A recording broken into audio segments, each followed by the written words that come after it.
Assalamu alaikum friends. Wait for a moment. You wanna tell your story? You wanna talk? You wanna communicate about the past? Then this lecture is for you.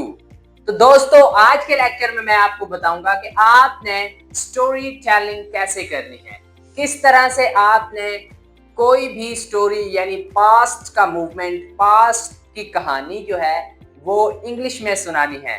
तो दोस्तों story telling के लिए ये वाला तरीका use होता है। 4 steps के जरिए स्टोरी टेलिंग की जाती है। Number 1 setting. सबसे पहले आपने सेटिंग बतानी होती है, ओके, कि कहाँ पे ये मामला या ये वाकया हुआ। आफ्टर दैट प्रॉब्लम, उस स्टोरी के अंदर यानी मसला क्या था, okay. After that action and after that lesson, कि आपने इस स्टोरी से क्या लेसन गेन किया।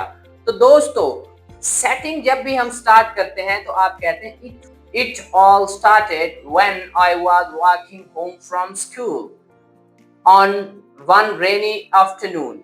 एक रेनी आफ्टरनून यानी बारिश वाली जो आफ्टरनून थी, दोपहर थी, उस वक्त जब मैं वापस स्कूल से घर आ रहा था, ये तब शुरू हुई। ठीक है, It all started when I was walking home from school one rainy afternoon. तो फिर क्या? I saw an owl sitting alone on a wet bench. मैंने एक गीले बेंच पे, वेट बेंच पे एक बूढ़े आदमी को बैठे हुए देखा, looking lost and afraid, जो खोया हुआ था और afraid, खौफजदा था। तो दोस्तों वीडियो को पूरा देखना है क्योंकि इसी स्टोरी में से मैं आपको कुछ इंपॉर्टेंट पॉइंट्स बताऊंगा जिनकी हेल्प से आप किसी भी किस्म की स्टोरी इजीली डिस्क्राइब कर सकते हैं, टेल कर सकते हैं। तो वो कहता है कि it all started when I was walking home from school one rainy afternoon. I saw an old man sitting on a wet bench looking lost and afraid. Lost था और afraid यानी खोया हुआ था। Suddenly, अब यहाँ पे देखें क्लाइमेक्स, ओके, प्रॉब्लम यहाँ पे बताई जा रहा है कि suddenly he began to cry. उसने रोना शुरू कर दिया। He began to cry. उसने रोना शुरू कर दिया। He could not describe where he lived. कि वो कहाँ रहता था। He could not describe where he lived, कि वो कहाँ पे रहता था। He had forgotten his address. उसको अपना एड्रेस भूल गया था, यानी घर का पता भूल गया था, जिसकी वजह से he was lost and afraid. Okay, looking lost and afraid. At that moment, उस लम्हे, अब यहाँ पे एक्शन हो रहा है, प्रॉब्लम आ गई, सेटिंग हो गई कि जो है किस तरह से वो कहानी शुरू होगी। प्रॉब्लम क्या थी? After that action I realized यानी मुझे रियलाइज हुआ, पता चला, I had to help, कि मुझे मदद करनी है। I called my father, he came quickly. मैंने अपने अब्बू को बुलाया, he came quickly, वो फौरन आए, and drove the man home safely, और आदमी को सेफली घर पहुंचा दिया। In the end, अब यहाँ पे लेसन क्या मिला जी? In the end, आखिर में, I learned that one small act of kindness can change someone's entire day. Someone's entire day, किसी शख्स का एक पूरा दिन।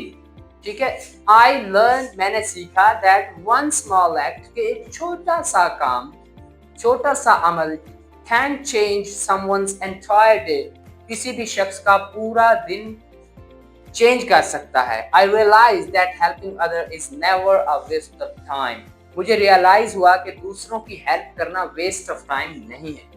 तो दोस्तों इस तरह से आप इन फ्रेजेस का यूज करते हुए और इस सीक्वेंस का यूज करते हुए आप स्टोरी टेल कर सकते हैं। जब भी हम स्टोरी टेल करते हैं तो हम पास्ट यानी second form of verb use करते हैं। देखें, when I was, अच्छा यहाँ पे देखें started, was, ओके। इसी तरह से home from one rainy afternoon, I saw, seen, saw, देखा, okay, bench, looking lost and afraid, sorry, यहाँ पे began, he began, suddenly he began, ये भी second form of verb है, okay। could कुड नॉट का यूज भी story telling में होता है, ये भी सेकंड फॉर्म ऑफ वर्ब है। लिव्ड, ये भी सेकंड फॉर्म ऑफ वर्ब है। हैड, ये भी सेकंड फॉर्म ऑफ वर्ब है। Had plus third form past perfect tense को शो करता है। ओके, इसी तरह रियलाइज्ड, ये भी सेकंड फॉर्म ऑफ वर्ब है। हैड, कॉल्ड, ये भी सेकंड फॉर्म ऑफ वर्ब है। Came, second form of verb है। Drove, second form of verb है। Learn, second form of verb है। तो पता चला कि भाई इस स्टोरी टेलिंग के का जो काम है या इससे रिलेटेड राइटिंग है या जो स्पीकिंग है, उसमें हमने second form of verb use करनी होती है। V2 यूज करनी होती है। ओके, V2, या हमने हैड, या इधर मैं लिख देता हूं, चलें जी, या तो हमने second form of verb use करनी होती है, नंबर 1। नंबर 2, या हमने वाज या वर या सॉरी इन्हीं के साथ जो है plus was were plus first form के साथ ING लगा देते हैं। या हम स्टोरी टेलिंग के लिए यूज करते हैं had plus third form of verb. ये वो इंपॉर्टेंट 3 पॉइंट्स थे जिनको आप यूज करके किसी भी किस्म की स्टोरी विदाउट एनी एरर, यानी एरर फ्री होगी, आपकी स्टोरी टेल कर सकते हैं, स्पीकिंग में भी एंड राइटिंग में भी। Thank you.